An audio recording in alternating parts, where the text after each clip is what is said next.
I wanted to try something a little different today. So if you end up liking it, please let me know with a comment and a thumbs up.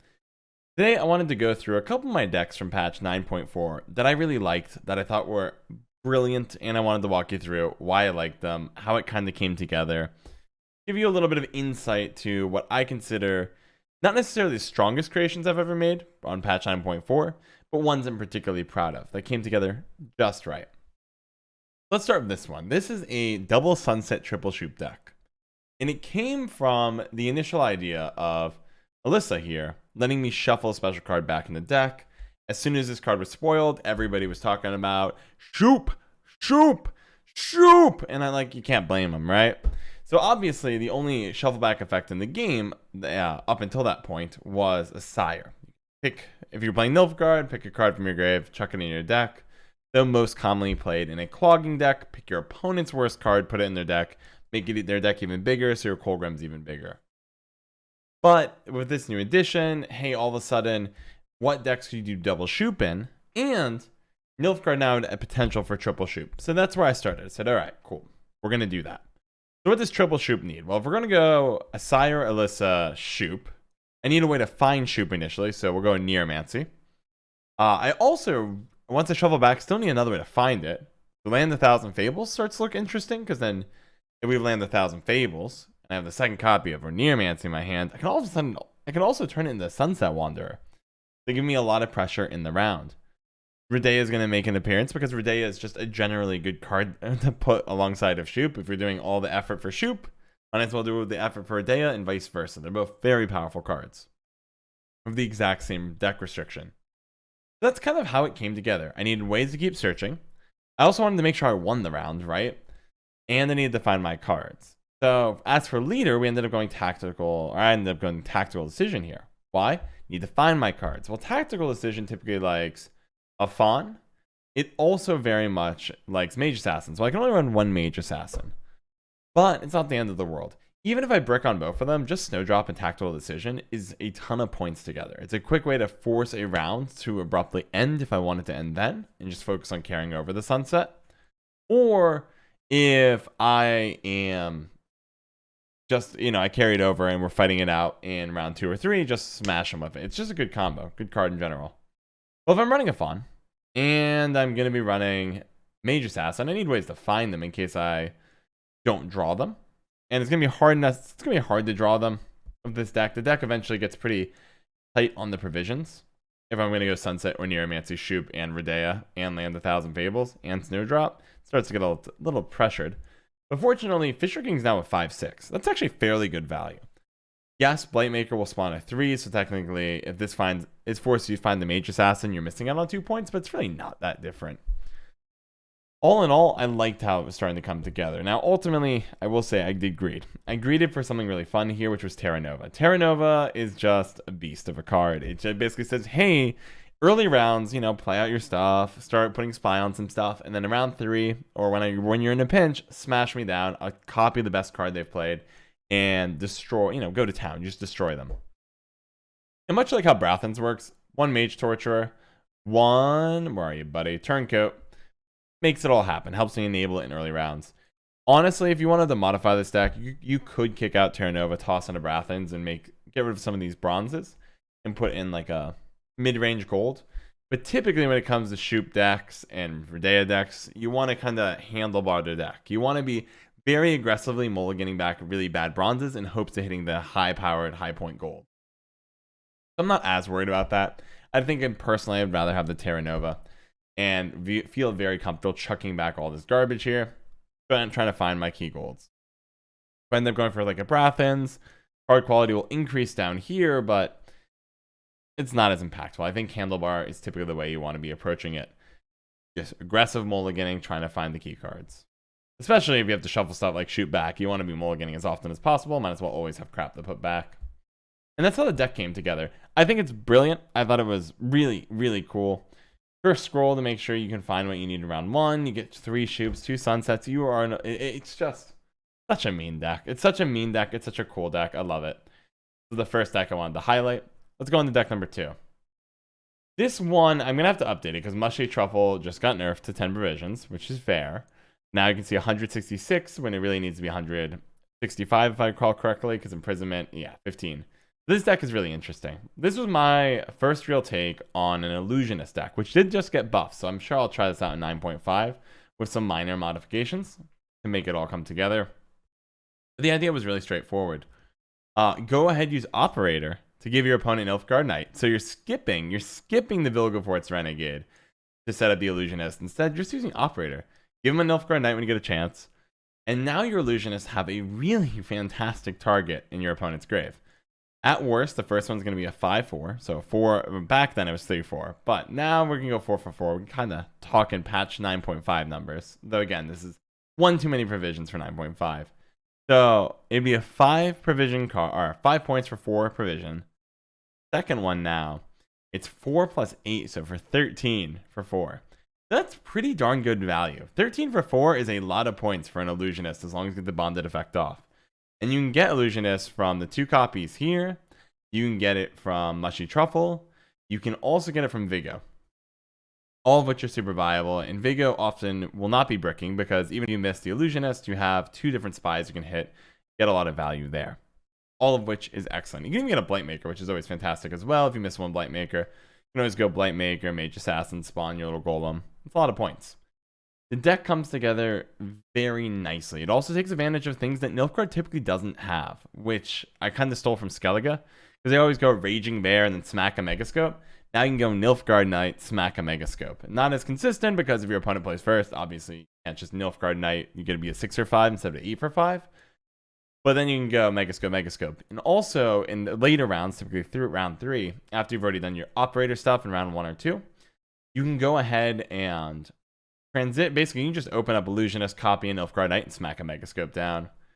You can then, and then there's a lot of and you can't. Forgive me, first time trying this.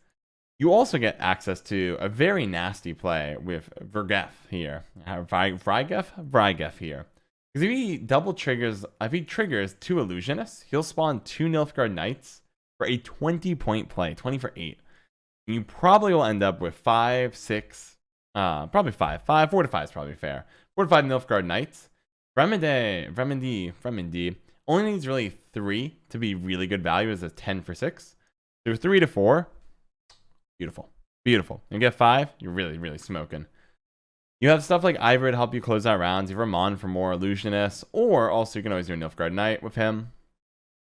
You have probably the best removal spell in the game. This someday, call it now, will be 10 provision. Someday this will be 10 provision. It's pretty dumb.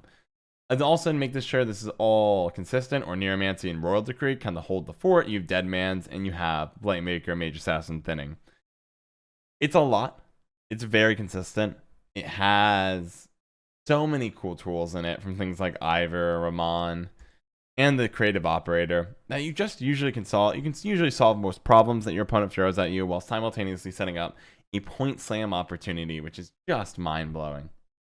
I'm not sure exactly what I'm going to end up cutting to try to get this back down to 165, because the deck list is pretty darn tight. Like, it feels very good when I look at it, even now. Yeah, I'll have to really think about it. Maybe 8. I'm not sure. Sorry, guys. I wish I could tell you right now what I'm going to cut, but I have no idea. That's a setback. Honestly, maybe I'll go to Double Cross instead of Imprisonment. I don't know. We'll find out. But I'm really proud of this. It came together nicely and sets up some brutal plays of Nilfgaard Knight and Megascope, and then you have Vrygef, Illusionist, Nilfgaard Knights. It's just beautiful. Operator, I think, is kind of the cherry on top. The brilliant way of giving your opponent a bronze card you want for Illusionist without actually having to put 13 provisions into Vilgefortz Renegade. Really like that. Final one. I think this one might be my most brilliant deck I've put out like 3 months. This thing is evil and beautiful, and Ragnar is hiding its actual art. That's okay. This is Syndicate Madoc, a deck that should not exist. It existed because somebody made a joke how, what is that card? Was it the Hawker card? Then that Syndicate Bonded card, which is obviously garbage. It's designed poorly. It's a terrible card. Should not exist. Somebody made a joke thread about how it was their favorite card in the set. I thought it was hilarious. I also thought initially it was a real thread, and I was like, oh my gosh, you gotta be kidding me. I've seen every other card in Syndicate C play except that one. Nobody plays with the Hawkers. It's the one. It's like profit 1, damage 1, and then profit 2, damage 2, and it's bonded. It's something awful. Something truly awful. I was looking for the list, and I was looking like, wait, I don't know if I've seen many people play Scapegoat. And I was like, what if I play Scapegoat with Portal? Because 7, you can do this any faction now. There are 7 for 4s in every faction that you can play Portal for, which is sick. Or you can use Kid Winning Knights for Northern Realms. It's the same thing. Don't be nitpicky. So, I thought, what if I abused Portal in, with Blood Money and Syndicate? This is like kind of like Reckless Flurry, but instead of Bearwitcher Adepts and Reckless Flurry, I get Blood Money and I get the Scapegoats, which are not nearly as good, but at least they can heal if I play a bounty. Instead of leaning into bounty, I leaned the entire wrong way. I decided to play Syndicate wrong. Most of the time it's about spending coins, and I still needed coin spenders. But I thought, what if I just made it to be a miserable experience, an uninteractive Syndicate deck? You have access to Herald, for Pete's sake. Borsodi brothers are great at spending, because we are going to get some coins. But most of the time, I'm just going to pack this thing full of bombs. I'm going to toss in the Casino Bouncers, some of the best thinning in the game, because they're so consistent. They have no setup. They're 7 or 8 points. No setup required. I can abuse Failed Experiment, which, as long as it's my last card play, is a guaranteed 9 for 5. It'll damage itself once because it won't have any coins, but 9 for 5, amazing value. Amazing value. And then I get to also just, Maddox kick in, and I get to kind of lean into some of the more obnoxious Syndicate cards. Cards like Professor, which quickly get value, right? Often being a 10 for 12, profit 4, which is strong in killing engines, which is even better. And then Jacques is a spender, but also puts a lot of his points outward, right? 6 of his points are on 2 spawned Firesworn 3-point dudes. I don't remember what their names are. I just know they're 3 ones. 3 points are in 1 armor. That's what matters, right? So since half of his points initially are out of him, even if I play Jacques and give him like 4 coins and he's 10 points and they kill him, not a big deal. I got a lot of value there. So like a heat wave isn't really going to hurt. I also wanted to toss in what is a card I think people sleep on, which is Dip in the Pontar. It's a mean card. Deal 3, profit 3 is value, baby, value. Because a lot of times you can turn those coins into more than 1 point. In this deck, though, if you notice, they are actually just 1 point. Jacques is a 1-for-1 spender. Borsodi brothers are 1-for-1s. They give you 1 point in return for 1 coin. That's it. Not going to worry about it. But honestly, more damage, more coins, low provision. And I can really, really focus on pushing up the golds, making sure I have really high quality stuff and really consistent stuff, right? I get to run Orneromancy and Syndicate. That's super weird. And I get Jacques, Professor, Heatwave, Maddox, Ragnaru. Ragnaru is fantastic. This card is seriously slept on to this day. It's a 12 for 9. 12 points of potential upside for 9 provision. Now, mind you, armor still stinks, but boy, what a frustrating card. What a frustrating card. I really like it. Also, it's just a great way to clear the row. So if they go really wide, Dancing Star and Ragnaru can clear it up. Maddox also, of course, can spawn his own Cataclysm, clean things up. One final note, Blood Money probably still slept on, and some metas, and I go torn. Like someday I think this will see a lot of play again.